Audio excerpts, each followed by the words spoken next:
سوال نوبتی من اکی بختیار درباره ویزاهای کاری که H1B هستند آیا تاجیکان ما میتونن این نمود ویزا رو دسترس کنن؟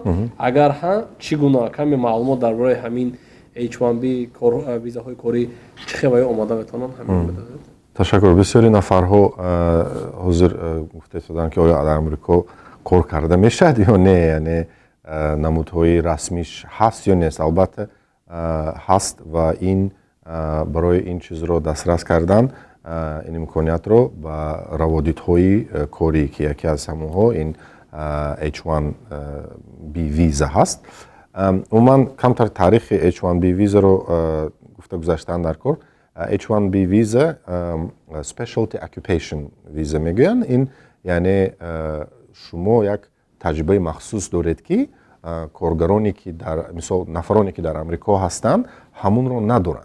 برای همین قاعده مثلا قانونی امریکا با شرکت‌های امریکایی اجازه میدهد که foreign workers یعنی کارگرای بیرون از دولت رو خارجی رو با کارهایی که specialty occupation یعنی وی اساسی مخصوصی یعنی همین یک چیزایی که فرض کردیم کارگرای امریکا کرده نمیتونن با همون وها تکلیف کنن با امریکا برای کار. عموما سال 2019 میدونم که قریب 188,000 روادیدی H1B ویزا کتی هم نو هم کهنش رو گذشتگی، یعنی همین شماره نفرها 188,000 سال 2019.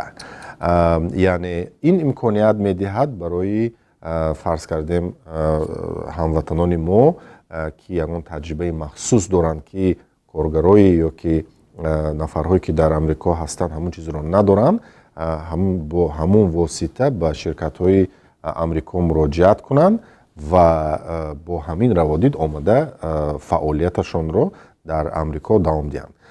این کاتگوری ویزا نون ایمیگرانت ویزا به میدارد. چه خیلی که من میدونم یعنی مقصد اساسی این روادید ایمیگراسیون نیست، بلکه نون ایمیگرانت یعنی شما با یک مدتی کوتاه آمده در مثلا همین تشکیلات کار کرده یا شرکت کار کرده باید برگردید به مثلا دولتی خودتون. میدونم که روادید قریب تا 3 سال داده میشد و اگر که شما همون چیز رو نصب کرده اومدید و همه وایتون جاتتون جاش باشد رینیو یک بار دیگه ایواز کرده با 3 سال دیگه به ایواز کرده میتونید. در تجربه من چند نفرها به همین روادید حجت گذاری کردگی هستند، تاجیکان هستند، میکنن این روادید یکی از روادیدهایی که برای نفرهایی که میخواهند کار کنند در جاهای رسمی یا در جاهای مثل اون شرکت ها امکانیت میدهد تا که همون تجربه خود را آورده در امریکا هم کار کنند. البته تاجیکان میتونن با این روادید حجت گذاری کرده، لیکن حجت گذاریش داومناک است، آسان نیست. میدونم که در امریکا بسیاری نفرها از دولت هندوستان به این روادید مراجعت میکنند برای اون که چطوری که میدونیم آیتیشنیکا میگویند از ایندیا بسیار هستند و شرکت های گوگل، فیسبوک و همه شرکت هایی که مثال چی هستند یعنی در ساحه آیتی کار میکنند، مایکروسافت و غیره و هکذا ها البته چی دارن یعنی امکانیت دارن که از دیگر دولت ها همین نفرها رو با کار تکلیف کنند. سوال نوبتی من این اگر تاجیکان مثلا خواهند با این ویزای کاری بیایند بسیاری آنها با تجربه شما با چی صاحب باشد؟ حاضر باشد که مثال برنامه سازی یا که آیتی هستن کدینگ مثال اگر من بدونم هستن در تاجیکستان در این ساحه آیتی که بسیار پیش رفتن مثال همون آدما آمدنی باشن اگر یکم با چیکار کنن؟ بسیار سوال خوب دادید. عموما در اینجا requirements یعنی قاعده قانونی همین روادید هست бояд ташкилоте ки шуморо таклиф мекунад, яъне иҷозат медиҳад барои омада кор кардан, base salary мегӯям. Base salary яъне ваи минималӣ, оилики минималии шумо $60,000 солона бояд бошад. яъне ҳамин яке аз қоидаҳои мисол асосиш. бо даруни ҳамин бо як чанд қоидаи қонунаш ҳаст ки бояд шумо ҳамин чизбо мутобиқ бошед. яъне барои ба кор таклиф шуда барои раводид гирифтан биёед ихир мебинем. барои раводид гирифтан шумо бояд як чӣ дошта бошед, яъне таклифнома дошта бошед аз ҳамун корхона. агар ҳамун корхона шумо ба таклифнома диҳад ки мо ба кор мисол май мекунем, таклиф мекунем, бояд шумо бо адвокат корбарӣ карда ҳуҷҷатҳои лозимаро мутобиқа кунед. баъди мутобиқа кардан як пакет ҳуҷҷатгузорӣ мешавад, баъд ба мусоҳиба бо консул меравед. яъне пеш аз ба консул рафтан шумо бояд ҳамун ташкилоте ки шуморо таклиф карда истодааст ваятона гиред, offer letter мегӯяд. яъне offer letter ин предложение о работе.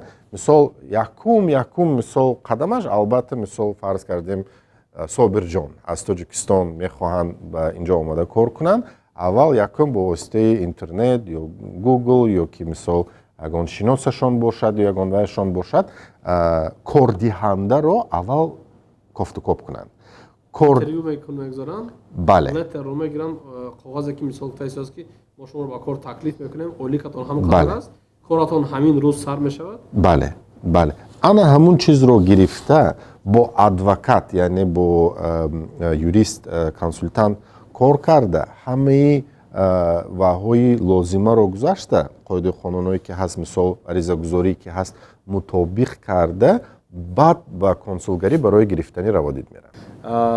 барои ҳамин онҳо бояд бо воситаи Google, бо воситаи интернет ёбанд ва бо воситаи Skype мисол гап зананд бо адвокат ва адвокат гуфти гапҳо виртуална бо воситаи интернет ва мекунад корҳои онҳоро анҷом мекунад. бале акнун инҷо ба чӣ назар ба гирифтан дар кор, албатта ба амрико ҳамту омада кор кардан монанди Тоҷикистон нест. барои ки қоидаи қонуни Тоҷикистон, кодекси мисол кор, кодекси меҳнат дигар аст, кодекси меҳнати инҷо дигар аст.